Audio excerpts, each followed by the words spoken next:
guys, and welcome back to Jill and Says. If you haven't subscribed, kindly subscribe. If you're coming back as a subscriber, you are a oldie, and old is gold, so you are a goldie. Thank you so much for staying put with us, and thank you very much for supporting us through this journey. Before I start this video, let me just sip some water. Things are about to get thick.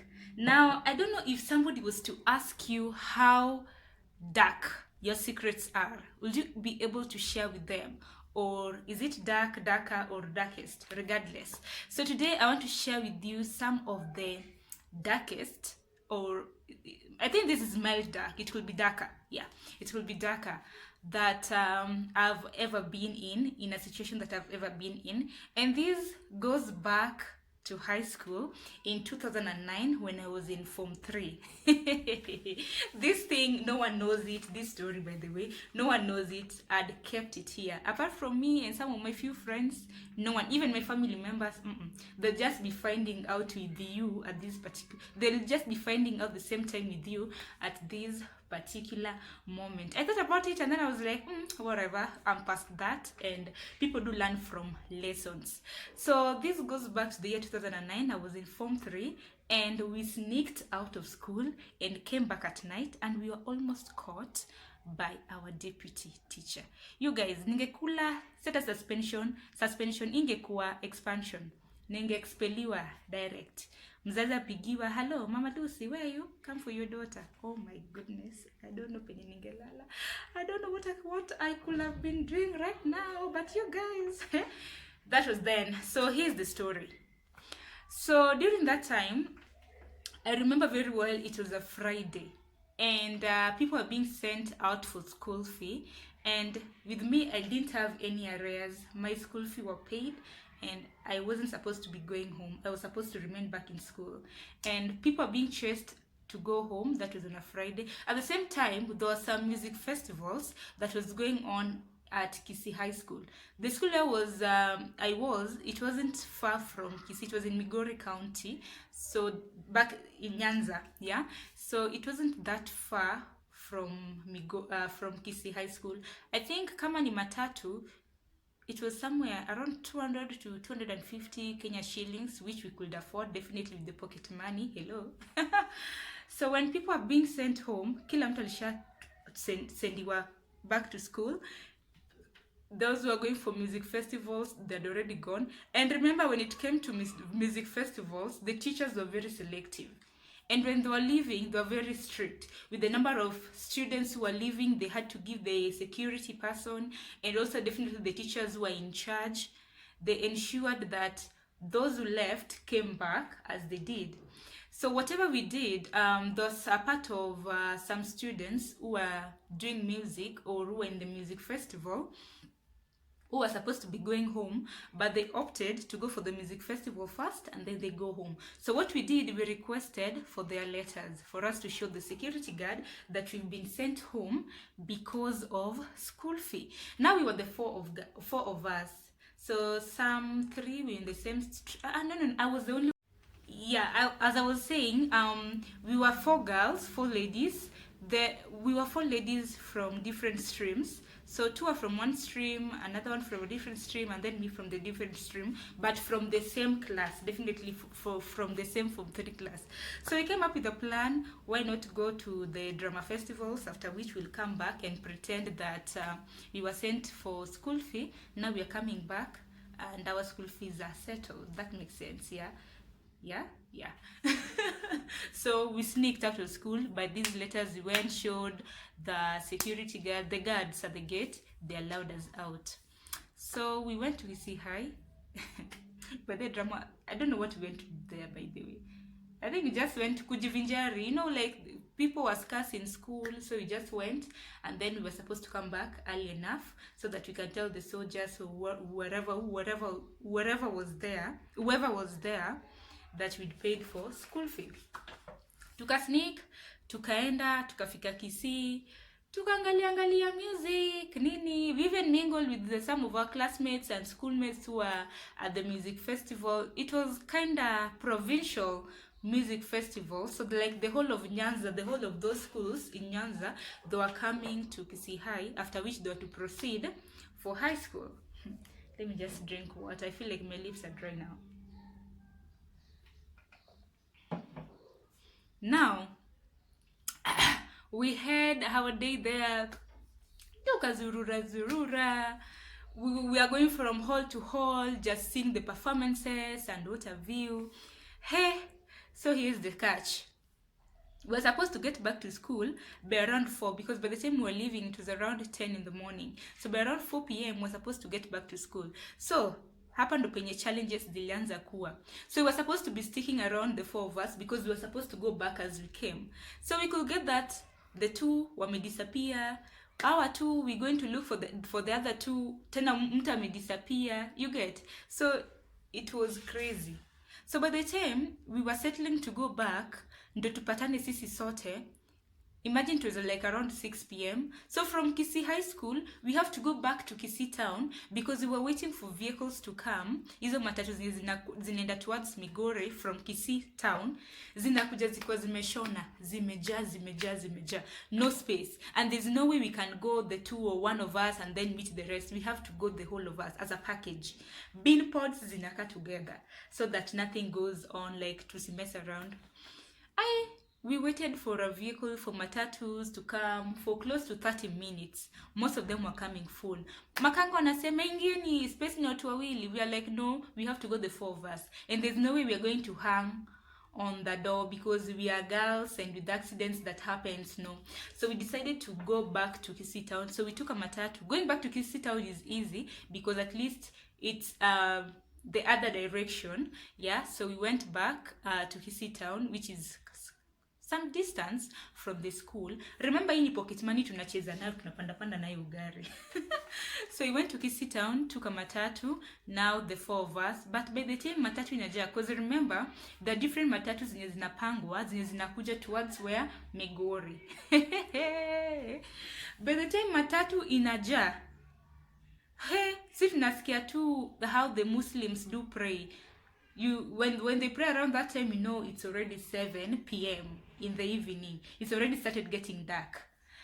We are like, you guys, what are we supposed to do? But we have to go back to school because we have to sleep in school. There's no way regardless. There's no way. There's no alternative.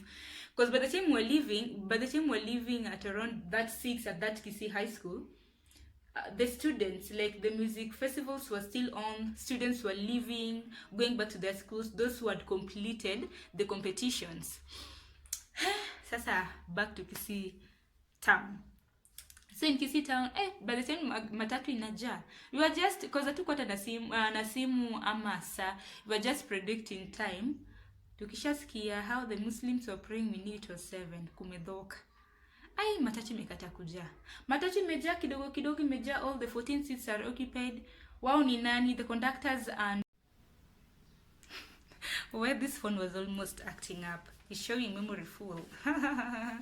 I wish ni buy camera. Anyway, that's not part of this discussion. Now, I was telling you about the matatu being dropping people on different dropping points.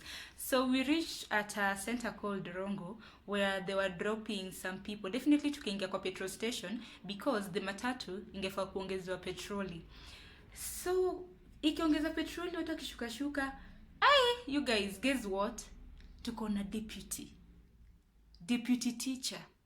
Anataka kupanda hiyo gari, but definitely we knew she was going to school. So kumwona na nje because gari ilikuwa full kidogo, it was just remaining a space or 2. Definitely the first space, the remaining space was for the conductor and maybe 1 passenger. Ngoja kufunga mkono aje. We were like, oh my goodness, asipande hii gari because akipanda tumeisha. And remember, we're in school uniforms and the badges are out because of those half sweaters.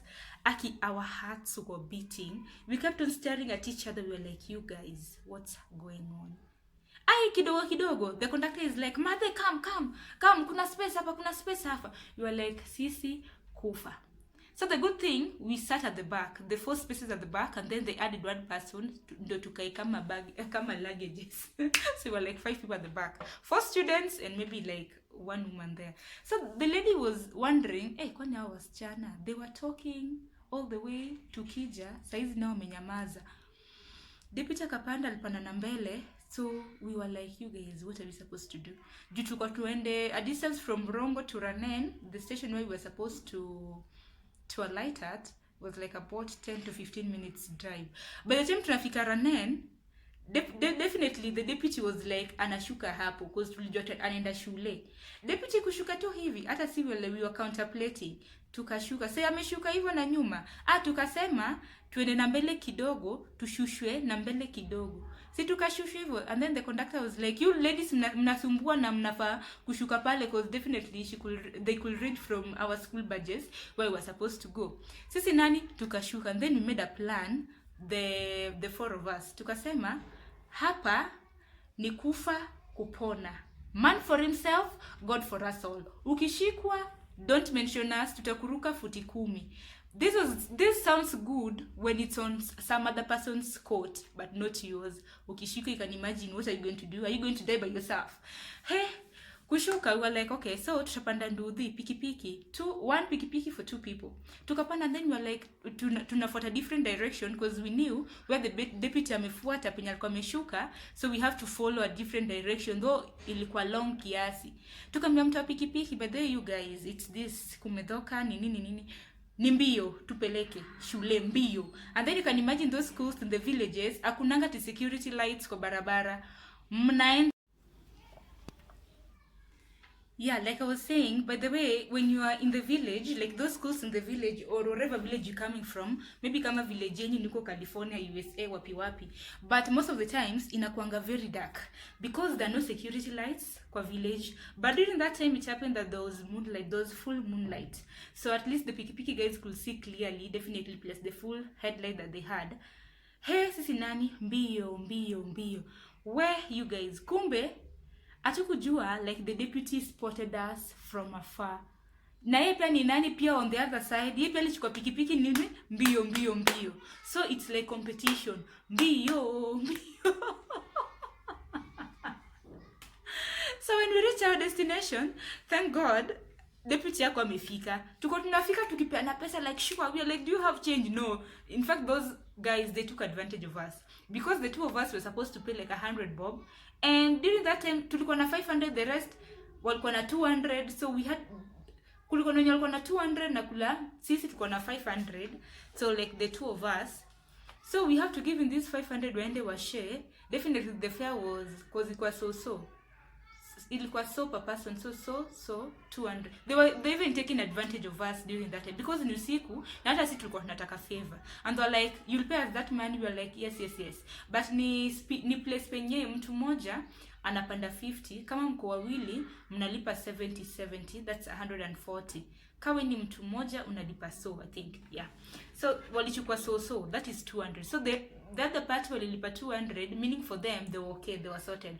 But with us, because mimi nilikuwa na 500 na huyo mwingine alikuwa na 1000, so meaning we couldn't give this 1000 bob, and those other guys pia wako na change enough, and then they do this, were like, we don't have change. So walilanda hii extra 300 shillings, chest pain, and you in school, chest pain. Okay? So apart from that, we are still focusing at story take what na story na pesa, because pesa ilikuwa kitu kidogo for now.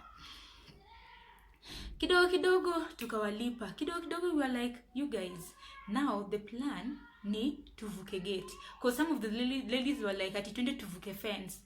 I'm like, fence ndio nitapatikana na mimi tasijaivuka fence, and they were barbed wire. What if they rip off my school uniform, and what if they rip off my skin? I was like, and what if tumepatwa, and what if, yani kulikuwa na what if mingi. And then hapa tuna execute plan. At the back of our minds, we were like, tusipatikane with the deputy that is also coming.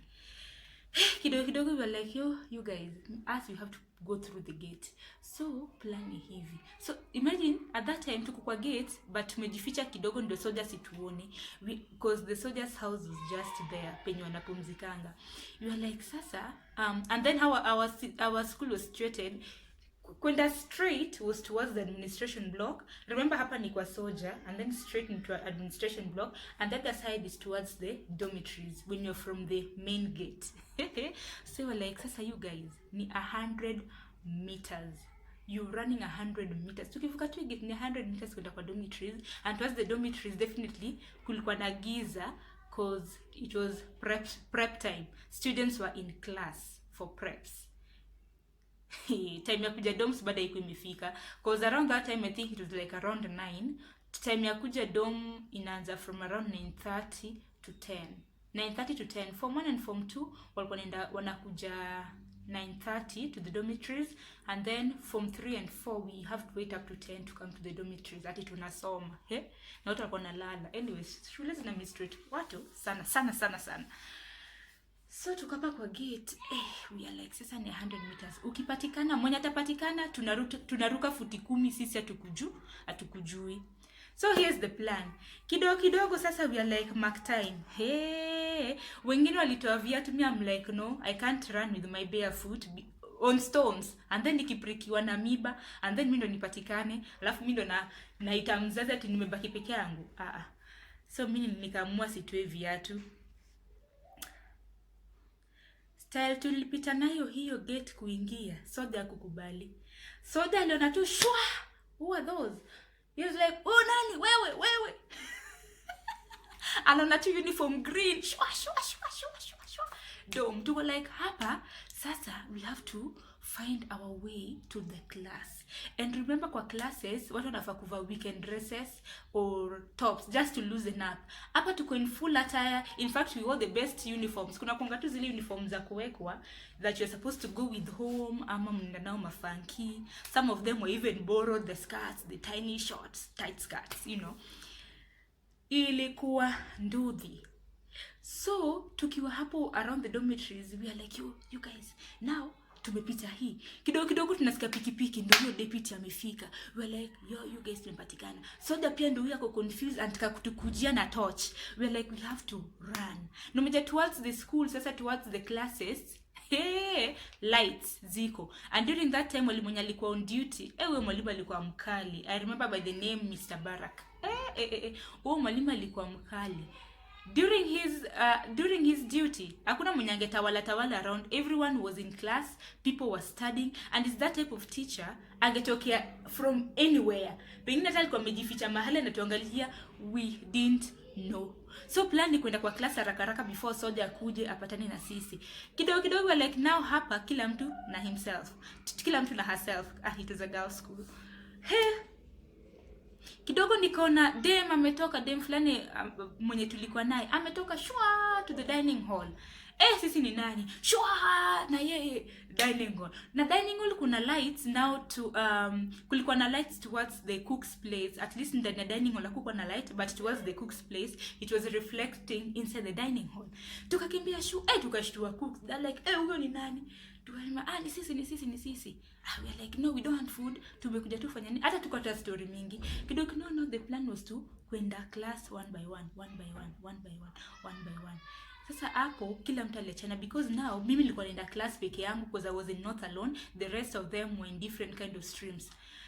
Nikasema sasa mimi sitapita na the main door because kulikuwa na light. Nikazunguka nyuma kidogo because with the class yetu ilikuwa it faced the sijui ni shamba ama nini, ilikuwa huko nyuma ya agriculture.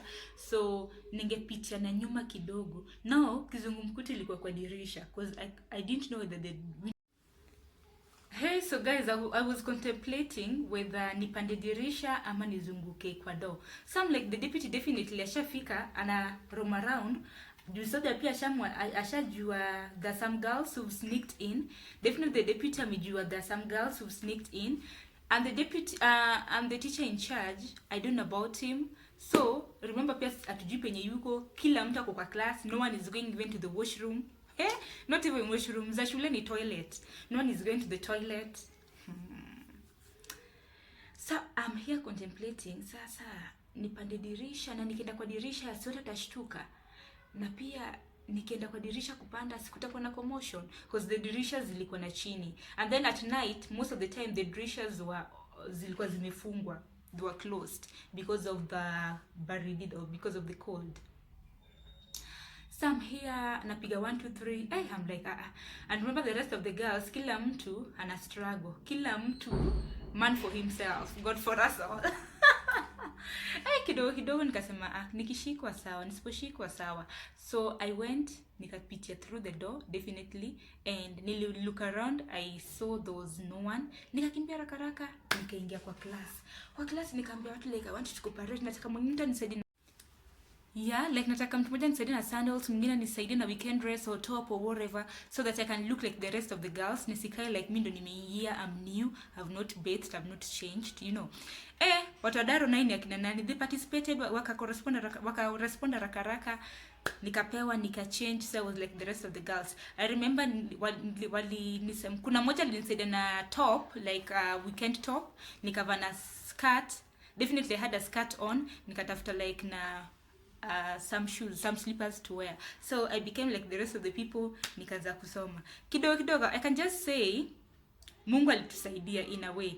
Even if we're doing something bad, but at least alitusaidia. Because each and every person, kila mtu, wherever they were, the space we were at, kila mtu alienda akakuwa occupied. No one was caught. Kidogo, deputy 9 ni nani, akaanza go through around, because they couldn't figure from which form we were in, whether form 4, form 3, she couldn't figure. So kazi yake ilikuwa kuspot wenye walikuwa wanatembea nje. Angekupata nje kwa alikuwa mnaenda washroom, mlikuwa mnaenda kuassembled, mnaassemble mahali mna kneel akifanya uchunguzi yake. Soja pia kakuja nini. Hey, you could see how those the deputy teacher, the soldier na the teacher on duty, definitely he was alerted, how they were walking in each and every stream looking for the culprits. Walikuwa wanaingia, wanaangalia wenye wamevaa school uniform nini full, wanaangalia. I'm there like a culprit, nimekuwa calm, I'm reading a novel book, like I was in school, We were not caught, by the way. So the next day I was like mtu, yani bado tulikuwa too guilty, because the next day was on a Saturday, but waliamua waite like assembly. I think the deputy wanted to address that issue, that there were some girls who sneaked in school, blah blah blah blah. So they came, and good enough, we weren't okay during that time. Hatukuwa na watoto finyo, watu wa kushtaki.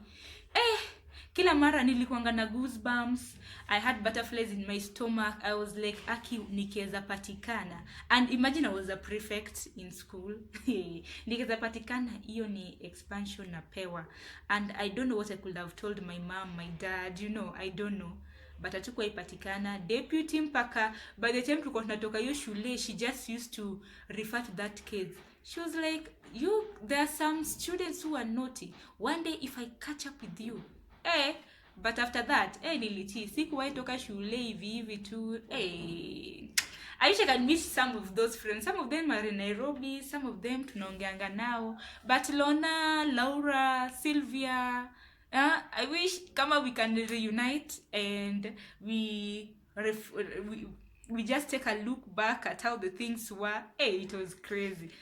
Nakanga tu chini, I laugh. I'm like, was I the one? Tunge explain tungetoka hapi. Even if we could have told the deputy tumetoka music festival, definitely yes, walituona music festival. And another thing, music festival tulikuwa the next day. Imagine tulikuwa shule na walimu na watoto na nini, but hawakujua tulikuwa tumetoka saa ngapi, and by June were together, and the next day wanatuona tunalala kwa dom. Definitely they were adding up 1 + 1, and it's not making sense. That's why I was even tensed that tutapatikana, but hatukuwa tupatikana. Nilimaliza shule, nikapewa certificate of good conduct, if that's what you call a very good student. Very obedient, blah blah blah, you know how walimu wanasifianga watoto. But that is the day that I was almost caught, and up to date sijaifanya kitu kama hiyo. Sijawahi. And if the deputy was to come across this, saizi hata sizichajiwa. It's been 10 years. Pengine hata aliacha kufunza, pengine alikufa, pengine, you know, I don't know. People, we moved on with our lives, and that is a story that I just wanted to put across. And I can't do something like that, because if I was caught, ingekuwa mbaya. So what is the story? What are some of the darkest or the dark things that you did that you would want to share with us? You can comment down below. And that marks the end of this storytelling. I know ilikuwa ina bafa kidogo because of the phone memory, but with time we want to buy a camera. At least it's step by step, yeah. So thanks a lot. If you haven't subscribed, kindly do support us. And with that marks the end of this video. Bye. Bye. And don't judge me, don't misquote me. That was back then. I reformed. I know some who are even bad wenye walifukuzwa shule nini nini. I wish I can meet some of my schoolmates so that we can reminisce these moments. Anyway, bye, and ring a bell and subscribe, and that's it. Bye.